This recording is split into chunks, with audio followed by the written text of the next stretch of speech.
ናሆሜ ግን ቤቱ ቆንጆ ነው እንዴ ሚስቱስ ሶማል eltናት አንቺ ፈራሽ እንጂ እኮ ናሆሜ ከልዕልት በላይ አድርጎ ነው ያዘሽ አየሽ ፍቅር ጉልበትሽን ይጨምራል ያለሽ ደስታ ላይ ደስታን ይሞላብሻል ስማልክ ነሽ በታይ ማታ ተነስቶ መድኃኒት የሰጠኝ ነው ተመልሶ የሚተኛው እንዴት ነው አዲሱ ፍቅር ኪራ ምሩ ከጠበቅኳት በላይ ፍቅር አወገነች በቃ ምን አለፋ ህይወቴ እንደ ፈንዲሻ ነው ያፈካችልኝ ሳታስበው ከላይ ሲሸልም እንደዚህ ነው ወንድሜ እኔ ቤቴ ላይ ሰራሁት ግፍ ነው መሰለኝ በመወደው ሰው ቀጣይ አፍቅሮ ማጣትን አየሁት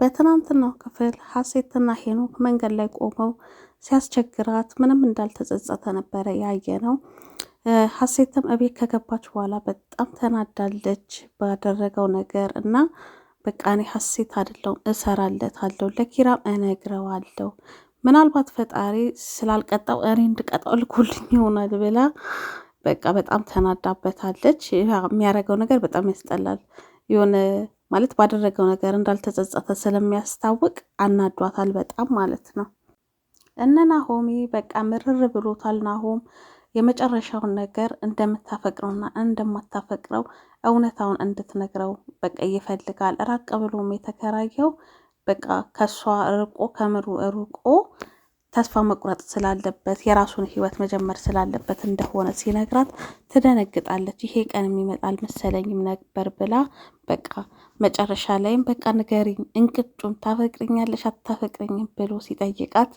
እንደምታፈቅረው እንደምትወደው ተነግረዋለች በጣም ደስ ይላል ናሆሜ ምክንያቱም ረጅም ጊዜ አንገላታዋለችና በጣም ደስ አለው በቃ ካፌ ውስጥ ነበሩና አረሰው ምናምን እንዳይክሰኔ ምን አገባኝ ስለሰው ብሎ ተጠምጥሞ ቅፍ አደረጋት በጣም ደስ ብሎታል ያው ምሩም ጥላቻ አልነበራትም እሱ እንዳይጎዳባት እሷ ስለሚያማት ብላ ነበረ እስካሁን የሸሸችው አሁን ግን ደስ በሚል ሁኔታ ፍቅሩን ተቀብለዋለች ናሆሜም በጣም ደስ ብሎታል ኪራና ጽናት በጣም ተጨንቀዋል ስልኳም አልሰራም ብሏቸዋል የምሩ ማለት ነው ምን ሆና ይሆን የት ሄዳ ይሆን እያሉ በጣም ተጨንቀዋል ለናሆምም እንደውልለት ስትለው ያወቅሽው ናሆምን የበለጠ ይጨነቃል እሱ ደግሞ ብሎ አላት ኪራ ማለት ነው ከሱ ጋር እንደሆነች አላወቁም ሁለቱም በጣም ጨንቋቸዋል ጽናትም እንደው ባለችበት ብቻ ሰላም ትሁን ምናምን ብለው በጣም ተጨንቀዋልና ባሉበት እዛው ሶፋ ላይ እንቅልፍ ይዟቸው ይሄዳል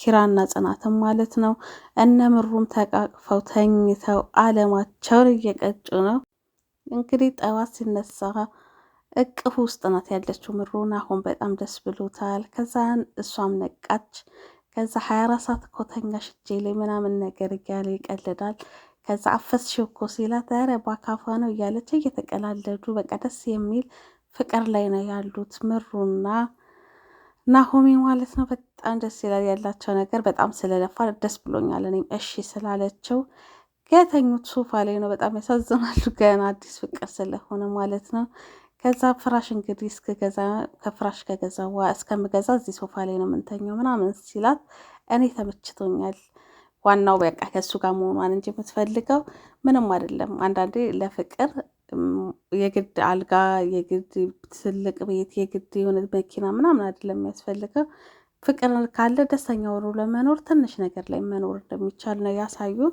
እና ደስ የሚል ፍቅር ላይ ናቸው እረስተዋቸዋል ሁሉን ነኪራን ማለት ነው እንግዲህ ናሆምዬ ጉድ እያለ ነው ኪችን ገብቶ ለፍቅረኛው ምግብ ሊሰራላት ግን አልቻለም የሽንኩርቱን ነገር በቃ አይኑ ለሌላ ነገር አድርጎ እየከተፈ ያለ ምሩ ትመጣለች ከዛ ትስቅበታለች ምናምን እንደ ጨፍነክ ነው እንደምትሰራው ምናምን እያለችው ከዛ እሱም ይቀልድባታል ከዛ ስልክ የት ነው ልደውልላቸው ትላለች አሁን ያስታውሰችው በቃ እሷ ለማን እየቀጨች ረስታቸዋለች እነ ኪራ ማለት ነው ይጨነቃሉ ስልክ የት ነው ስትለው ሳሎን ነው ሂጂ ፈልጊ ሶፋ ላይ ወይ ጠረጴዛ ላይ ነው ምናምን ይላታል እሺ ብላ ልትደውልላቸው ትሄዳለች ምሩ ወደ ቤት ተመልሳ ጽናትን አግኝታታለች ከዛም ከናሆም ጋር ፍቅር እንደጀመሩ ትናንትም አብረው እንዳደሩ ለጽናት ተነግራታለች ጽናትን በጣም ደስ ይላታል እንኳን ደስ አለሽ ብላ እቅፍ አድርጋ ተሰማታለች ማለት ነው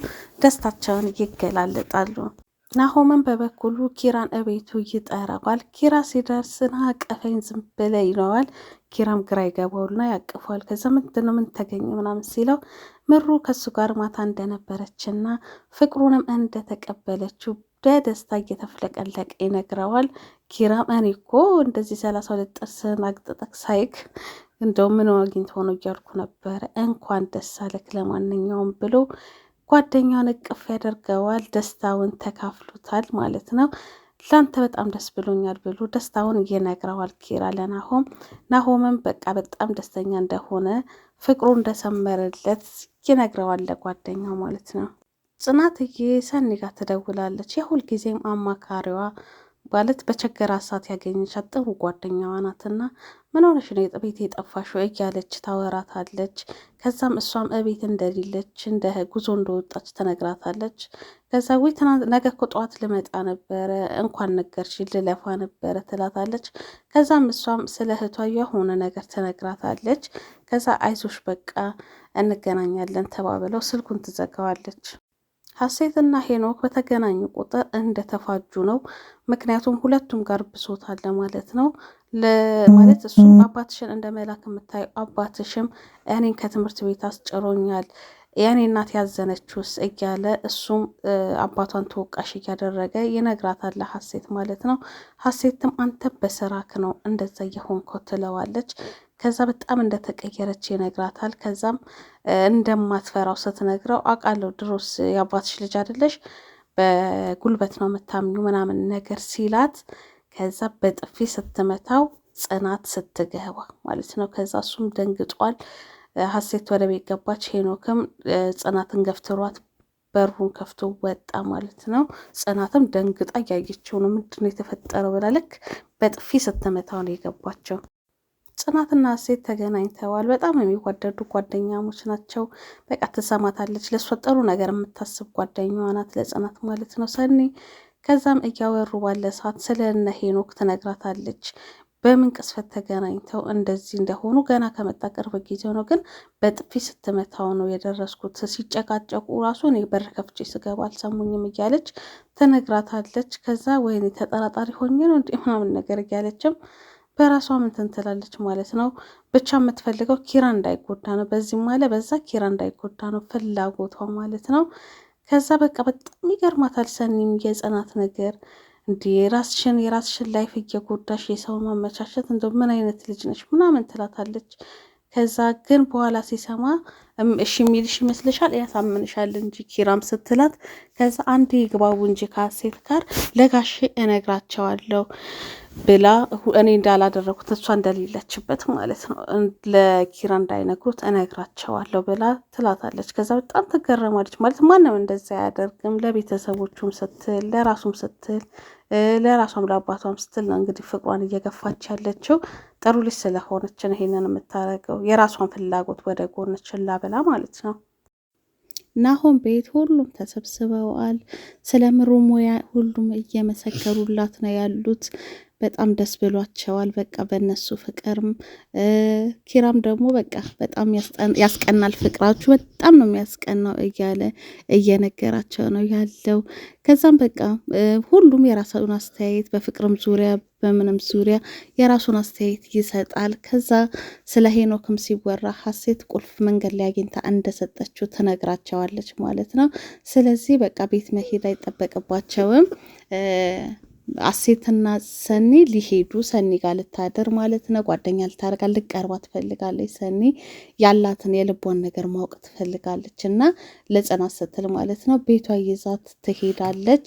ከዛም ምሩና ሰኒ ምሩ፣ ጽናት፣ ናሆም ሆነው ይቀራሉ። አራቱ ብቻቸውን። እናንተ እዚህ ነው የምታዱት አትሄዱም እየተባሉ ነው ያሉት። ከዛም በቃ በጣም በእነሱ ፍቅር እንደቀና ደስ እንዳለውም እየተናገረ ያለ ከጽናት ጋርም ያው ክርክር ውስጥ ይገባሉ። ከዛ ተናዶ ጥሏት ወደ ጓሮ ይወጣል ማለት ነው ኪራ። ሄኖክን በሩን ሲያንኳኳ የሚከፍትለት ያጣል። ከዛ እነዚህ ሰዎች በሩን ዘግተው የት ሄዱ ምናምን ነገር እያለ ለኪራ ይደውልለታል። ከዛም የት ሄዳችሁ ነው ምናምን ነገር በር ሳንኳኳ ተቆልፏል ምናምን ሲለው፣ እንዴ ሰኒ እኮ ቁልፍ ሰጠሁት ብላኝ ነበር፣ ሀሴት ስልክ ቁልፍ ሰጠሁት ብላ ነበር ምናምን ሲለው፣ ከዛ አለች አለው። አዎ ሲለው አዎ ኪሴ ውስጥ ነው ረስቼው ነው ይለዋል ማለት ነው። ከዛ በቃ ግፍ እየሰራችበት ነው ማለት ነው። ማለት እንትኗን እየተወጣችበት ነው እልኋን ማለት ነው። ቁልፍ ሳሰጠው እሷ ሰኒ ጋር ሄዳ አድራለች። መግቢያ ሳጣችሁ ማለት ነው። ያው ሴት ልጅ ካመረረች እንዲህ ናት። ሄኖክም እንደዚህ መዋሸት ተጀመረ። ቆይ ብቻ ምናምን እያለ ተናዶባታል። ምክንያቱም ቁልፍ ሳሰጠው ነው ሰጠሁት ብላ ለኪራ ነገረቻቸው። ጽናትም ምሩን ቤቱ የናሆም ያምራል ስትላት እንዴ ሚስቱ ስትላት ሚስቱን ቆንጆ ናት ምን ይወጣላታል ምናምን እያለች እያወሩ ነው። በቃ ስለ ፍቅሯም እየነገረቻት ነው ያለችው። እንዴት እንደሚንከባከባት ማታ እንዴት ተነስቶ ብታይ መድኃኒቴን እንደሚሰጠኝ ምናምን እያለች ስለ ፍቅሯ በቃ ደስ የሚል ህይወት ውስጥ እንዳለች ለጽናት እየነገረቻት ነው ያለችው። ጽናትም ለሷ ደስ እንዳላት እየነገረቻት ነው። ወንዶቹ ደግሞ ናሆምና ኪራ እደጅ ናቸው። ጓሮ ላይ ቆመው እያወሩ ነው። እነሱ ኪራ ለናሆም እየነገረው ነው። በቃ ቤቲ ላይ የሰራሁት ግፍ ነው መሰለኝ እንደዚህ የሚያደርገኝ እኔ ያልታደልኩም ለፍቅር ምናምን ብሎ ነው የሚያምነው። ከዛ ናሆምም ሊያጽናናው ይሞክራል። ቤቲ በራሷ ጥፋት ነው እንደዚያ የሆነችው ምናምን ነገር እያለ ያው እንትን እንዳይለው እንዳይከፋው የተቻለውን ነገር እያደረገ ነው ያለው እና ናሆሜ እየመከረውም ነው ያለው ማለት ነው። ኪራን እንዴት እንደሚሆኑ እንግዲህ አናቅም። ጽናትና ኪራ እያመረሩ ነው ያሉት። ምናልባት አሁን ሰኒ መሀል ገብታ ሀሴትንም ቀርባት ምናልባት ሁሉንም ነገር ቦታ ልታስይዝላት ትችላለች ብዬ ተስፋ አደርጋለሁ። እናንተስ ጽናትና ኪራ አንድ ላይ የሚሆኑ ይመስላችኋል? እስቲ በኮሜንት አሳውቁኝ ያላችሁን አመለካከት። አብራችሁኝ ስለነበራችሁ እስካሁን በጣም አመሰግናለሁ። የዛሬው ክፍል ይሄንን ይመስላል። ሰላም ሁኑልኝ። ላይክ፣ ሼር፣ ሰብስክራይብ ደግሞ ማድረጋችሁን አትርሱ። ባይ ባይ።